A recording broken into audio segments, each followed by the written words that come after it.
Hey guys, welcome back to the new video. So guys, इस वीडियो में हम लोग ब्रेक और कंटिन्यू क्या होता है सी प्रोग्रामिंग में वो देखेंगे। चलिए स्टार्ट करते हैं। चलिए सबसे पहले ब्रेक देखते हैं, देन कंटिन्यू, फिर उसका कोड हम लोग रन कराएंगे, फिर देखेंगे आउटपुट कैसे चेंज होता है। ओके, बेसिकली ब्रेक कीवर्ड का यूज़ हम लोग किसी भी लूप और स्विच केस को टर्मिनेट करने के लिए किया जाता है। देखिए कब किया जाता है, जब लूप और स्विच केस हमारा रनिंग स्टेट में हो। मीन्स लूप के अंदर अगर कुछ भी प्रिंट हो रहा उसके बीच में हम चाहते हैं कि लूप हमारे लूप से हम बाहर आ जाए, अगर कोई कंडीशन मीट करती तो हम लोग यहाँ पे ब्रेक कीवर्ड का यूज करते हैं। नेक्स्ट लाइन यही है, it allow the early exit of the loop and switch statement. Means जब भी प्रोग्राम कंप्लीट ना हो, मतलब उस वो लूप जो है कंप्लीट ना चले, उससे पहले ही हम लूप से बाहर आना चाहें तो ब्रेक कीवर्ड का यूज किया जाता है। देखिए जब भी हमारा ब्रेक इनकाउंटर होता है तो देन नेक्स्ट स्टेटमेंट कौन सा चलता है, जब उस लूप के बाहर हम लोग आएंगे उसके बॉडी के, तो जो नेक्स्ट स्टेटमेंट होगा वो चलेगा। वही लिखा है थर्ड पॉइंट। और देखिए इसका जो सिंटेक्स है, ब्रेक कीवर्ड है, यहाँ पे ब्रेक कीवर्ड और सेमी कॉलन यूज है। चलिए इसका एग्जाम्पल देखते हैं, तब आपको काफ़ी समझ में आएगा। देखिए यहाँ पे हमारा एक लूप लगा हुआ है। देखिए ये इस स्विच केस में हम लोग यूज कर सकते हैं। अभी एग्जांपल देखेंगे, जब हम लोग रन कराएंगे तो वहाँ हम लोग देखेंगे स्विच केस, अभी पढ़े नहीं होंगे, बट हम लोग नेक्स्ट वीडियो में स्विच केस देखेंगे, बट उसका एग्जांपल यहाँ पे देख लेंगे। ओके, सो यहाँ पे देखिए इस लूप में क्या है, लूप हमारा i इज इक्व टू 1 से i इज इक्व टू 10 तक चल रहा है। ओके, सो यहाँ पे हो क्या रहा है, देखिए जब ये लूप कब तक चलेगा, i इज इक्व टू 1 2 3 4 5 6 7 8 9 10 तक चलेगा। ओके, सो यहाँ पे एक इफ कंडीशन है, i इज इक्व टू 5। जब हमारा i 5 होगा तो हमारा ब्रेक स्टेटमेंट चलेगा। तो होगा क्या, ये पूरे जो भी हमारा कोड है इसमें होगा क्या, जब i इज इक्व टू 1 होगा तो ये प्रिंट होगा i इज इक्व टू, यहाँ पे 1 प्रिंट होगा। जब i 2 होगा तो यहाँ पे 2 प्रिंट होगा, 3 होगा तो 3 प्रिंट होगा, 4 होगा तो 4 प्रिंट होगा। जब हमारा i इज इक्व टू 5 होगा तो क्या होगा, ब्रेक ये कीवर्ड, ये इफ कंडीशन ट्रू हो जाएगा और ये ब्रेक कीवर्ड हमारा चल जाएगा। अब जब ये ब्रेक कीवर्ड चल जाएगा तो ये लूप यहीं 5 पे ही टर्मिनेट हो जाएगा। अगला स्टेटमेंट हमारा रिटर्न 0 चलेगा। यहाँ पे कोई भी स्टेटमेंट होता वो चलता। ओके, तो अभी रन कराएंगे तब आपको समझ में आएगा। अब बात करते हैं कॉन्टिन्यू क्या होता है। कॉन्टिन्यू भी एक ब्रेक स्टेटमेंट की तरह कंट्रोल स्टेटमेंट होता है। ओके, जिसका यूज़ करके हम लोग क्या करते हैं, आइट्रेशन को स्किप करते हैं किसी भी लूप के बॉडी के अंदर। मीन्स देखिए होता क्या है कि जब भी हम लोग कॉन्टिन्यू यूज करते हैं तो होता क्या है, उसके नीचे कॉन्टिन्यू के नीचे जितने भी स्टेटमेंट होते हैं लूप के बॉडी के अंदर सब स्किप हो जाते हैं जब भी हमारा कॉन्टिन्यू इनकाउंटर होता है। यही second condition, when continue statement is encountered inside a loop, the current iteration is skip and the program continue with the next iteration। Means देखिए आइट्रेशन का मतलब जब लूप चल रहा है, आइट्रेशन मतलब loop i is equal to 1 पे चला, 2 पे चला, 3 पे चला, 4 पे चला, इस तरह जितने भी आइट्रेशन, करेंट आइट्रेशन उसके बाद स्किप हो जाते हैं। ये लूप टर्मिनेट नहीं करता ब्रेक की तरह, स्किप कर देता है। ओके, सिंटेक्स देखिए और यहाँ पे नेक्स्ट पॉइंट देखिए, the continue statement is typically use within a conditional statement to skip specific iteration. सही है, वही होता है कि कंडीशन के साथ ही यूज होता है, नहीं तो कोई मतलब नहीं है कॉन्टिन्यू का।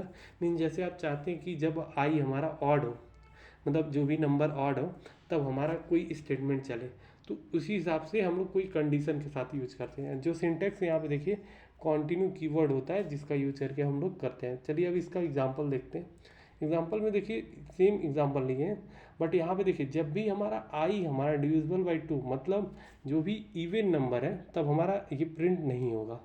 ठीक है, तो ये क्या प्रिंट करे, ऑड नंबर। देखिए जब i%2 is equal to 0 means even होगा i, देन हमारा कॉन्टिन्यू स्टेटमेंट चलेगा और उसके बाद ये प्रिंटअप जो है ये हमारा स्किप हो जाएगा। तो ये चले, देखिए i इज इक्व टू 1 पे ये इफ कंडीशन फॉल्स हो जाएगी, कंटिन्यू चलेगा नहीं तो आई प्रिंट हो जाएगा। 1 3 5 और 7 9 यहाँ तक चलेगा। ओके, 2 4 6 8 पे नहीं चलेगा। तो अपने वॉट एवर हम लोग का लॉजिक रहेगा उसके हिसाब से हम लोग कंटिन्यू यूज करेंगे। जो भी हम लॉजिक बनाना चाहें, हम चाहेंगे कि उसमें कुछ स्किप हो जाए जब हमारा पर्टिकुलर कंडीशन हो, तब हम लोग कंटिन्यू का ऐसे यूज करते हैं। ओके, अब चलिए दोनों में हम लोग डिफरेंस देख लेते हैं। देखिए ब्रेक कीवर्ड क्या होता है, break is use to exit the loop entirely. देखिए लूप और क्या है, स्विच केस, दोनों इंटायरली हमारा लूप से बाहर आ जाएगा, बट कंटिन्यू सिर्फ लूप में यूज होता है। यहाँ पे स्विच केस में नहीं यूज होता है। और इससे क्या होता है, करंट आइट्रेशन मीन्स जो लूप की बॉडी होती है उसमें करंट आइट्रेशन जो है उसको स्किप करता है। देखिए, break can be use any loop for do while और स्विच केस स्टेटमेंट में भी यूज होता है। बट यहाँ पे कॉन्टिन्यू कैन ओनली यूज भी इन लूप मीन्स कॉन्टिन्यू जो है सिर्फ यूज होता है लूप के अंदर। और देखिए, जब भी ब्रेक स्टेटमेंट इनकाउंटर होता है तो क्या होता है कि हमारा लूप के बाहर वाला जो भी स्टेटमेंट है वो चलता है। बट यहाँ पे जब कॉन्टिन्यू इनकाउंटर होता है तो क्या होता है, जो करंट उसके नीचे के जो भी आइट्रेशन होते हैं, करंट आइट्रेशन में जो भी नीचे के स्टेटमेंट होते हैं वो स्किप हो जाते हैं। ओके, सो ये होता है। चलिए इसका कोड देखते हैं, तब आपको काफ़ी समझ में आएगा। सो ये हमारा कोड है जो मैंने पहले से लिख दिया, वही कोड लिखा है जो हम लोगों ने एग्जाम्पल में अभी देखा था। ओके, देखिए यहाँ पे 0 से नहीं 1 से चल रहा, तो 1 कर दें।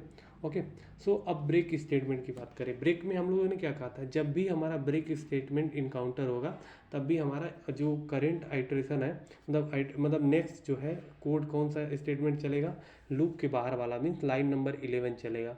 सो चलिए देख लेते हैं। देखिए यहाँ पे लूप मैंने 1 से 10 तक चलाया है, बट यहाँ पे कंडीशन लगाया कि जब आई 5 हो तो हमारा ब्रेक हो। देखिए यहाँ पे हम इफ़ एल्स कंडीशन जब पढ़ा रहे थे तो वहाँ पे आपको बताया था कि यहाँ पे जब सिंगल स्टेटमेंट है तो वहाँ पे करली ब्रेसेस लगाइए या ना लगाइए, दोनों में चलता है। ओके, सो अभी से हम लोग रन कराएं तो देखिए क्या आउटपुट आता है। सो देख लेते हैं। यहाँ पे 1 2 3 4 आया। क्यों आया, क्योंकि देखिए 1 2 3 4 जब 5 आया ना, आई मेरा 5 हुआ तो हमारा यहाँ पे ब्रेक स्टेटमेंट चल गया। जब ब्रेक स्टेटमेंट चल गया तो उसके बाद हमारा लाइन नंबर 11 पे आ गया। अगर लाइन नंबर 11 मान लीजिए, अगर मैं प्रिंट कर देता हूँ प्रिंटफ स्मॉल कोड, तो अब देखिए अब क्या होता है। अब रन कराएंगे तो अब होगा क्या कि जब हमारा यहाँ पे देखिए 4 के बाद डायरेक्ट स्मॉल कोड प्रिंट होगा। देखिए 4 के बाद स्मॉल कोड प्रिंट होगा। क्यों, क्योंकि जब आई इज इक्वल टू 5 हुआ ना तो प्रिंट होने से पहले ब्रेक हो गया, मीन्स लूप के बाहर आ गया। सो अब बात करते हैं कॉन्टिन्यू की। देखिए यहाँ पे ये मैं एक सिंपल सा कोड बताया हूँ। देखिए इस ब्रेक स्टेटमेंट का बहुत मतलब वाइड यूज़ है, बट यहाँ पे मैं बताया हूँ कैसे यूज करते हैं। बाकी अब जब कोई भी लॉजिक लिखेंगे उसमें भी आप यूज कर सकते हैं। अब कॉन्टिन्यू की बात करें, देखिए कॉन्टिन्यू क्या कीवर्ड क्या करता था, नेक्स्ट आइट्रेशन जो मतलब करेंट आइट्रेशन का नेक्स्ट स्टेटमेंट जो है वो स्किप कर देता था, मतलब नेक्स्ट जितने भी हैं। तो यहाँ पे देखिए कॉन्टिन्यू ये है तो इसका नेक्स्ट स्टेटमेंट क्या है, करेंट आइट्रेशन का प्रिंटफ है, इसको स्किप कर देगा, फिर लूप जाएगा, जिस मतलब जो आइट्रेशन का चलेगा उसी का आइट्रेशन का उसके नीचे के जितने भी कोड रहेंगे उस लूप के बॉडी के अंदर वो सारा स्किप करेगा। तो देखिए यहाँ पे जब भी हमारा i% 2 है तो क्या हो रहा है, कॉन्टिन्यू इनकाउंटर हो रहा है। तो अब प्रिंट कराएंगे तब फिर समझते हैं। देखिए हम लोग प्रिंट कराएं तो यहाँ पे देखिए क्या आ रहा है, यहाँ पर 1 3 5 7 9 हो क्या रहा है उसको देखते हैं। सो अब यहाँ पे देखिए, अब इसको थोड़ा और छोटा कर लें। ओके, सो यहाँ पे दोबारा ला दें। सो हो क्या रहा है, जब हमारा i 1 था तो यहाँ चेक हुआ कि हमारा i%2 इज इक्वल टू 0, तो ये कंडीशन फॉल्स हो गई, तो ये प्रिंटफ चल गया। जब i हमारा 2 हुआ तो जब 2 हुआ 2%2 इज इक्वल टू 0 मीन्स ये कॉन्टिन्यू चला। तो होगा क्या, जब कॉन्टिन्यू चलेगा तो हमारा होगा क्या कि ये जो उसके मतलब करंट आइट्रेशन मीन जिस मतलब नंबर पे जिस आई पे हमारा ये कॉन्टिन्यू चल रहा है उसके नीचे जितने भी स्टेटमेंट है वो स्किप हो जाएंगे, मीन्स ये प्रिंटफ जो है वो स्किप हो जाएगा। मान लीजिए अगर हम यहाँ पे कुछ भी जितने भी स्टेटमेंट होंगे, मान लीजिए हम यहाँ पे और स्मॉल कोड मतलब प्रिंट करा दिए स्मॉल कोड, ठीक है। अब हम लोग स्मॉल कोड प्रिंट होने की एक न्यू लाइन दे देंगे, ठीक है। अब हम लोग सेव करके रन कराते फिर देखिए तब आपको अच्छे समझ में आएगा। सो यहाँ पे देखिए क्या हो रहा है कि जितने भी स्टेटमेंट है i इज इक्वल टू, यहाँ पे देखिए i हमारा जब 2 था। ओके, सो इसको कोड को ओपन कर लेते हैं, डबल टाइम हो गया। सो यहाँ पे हाँ देखिए जब हमारा i 2 था तो i 2 पे हमारा जितने भी स्टेटमेंट है उसके नीचे वाले सारे स्किप हुए। मिला जुला के कहने का मतलब यही है कि जब भी हमारा कॉन्टिन्यू स्टेटमेंट चलता है तो उस आइट्रेशन का जो भी उसके नीचे के जितने भी कोड हैं वो स्किप हो जाते हैं।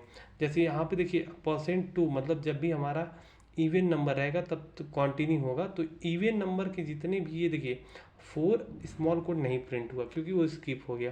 तो ये काम होता है। तो अगर इसमें कुछ भी आपको डाउट मिलता है, आपको डाउट लगता है, तो आप कमेंट में वहाँ पे आप पूछ सकते हैं। मैं बहुत एक्टिव रहता हूँ, हम इजीली मैं जल्दी से रिप्लाई कर दूँगा। बाकी इस वीडियो में इतना ही। सो थैंक यू गाइस, मिलते हैं अगले वीडियो में।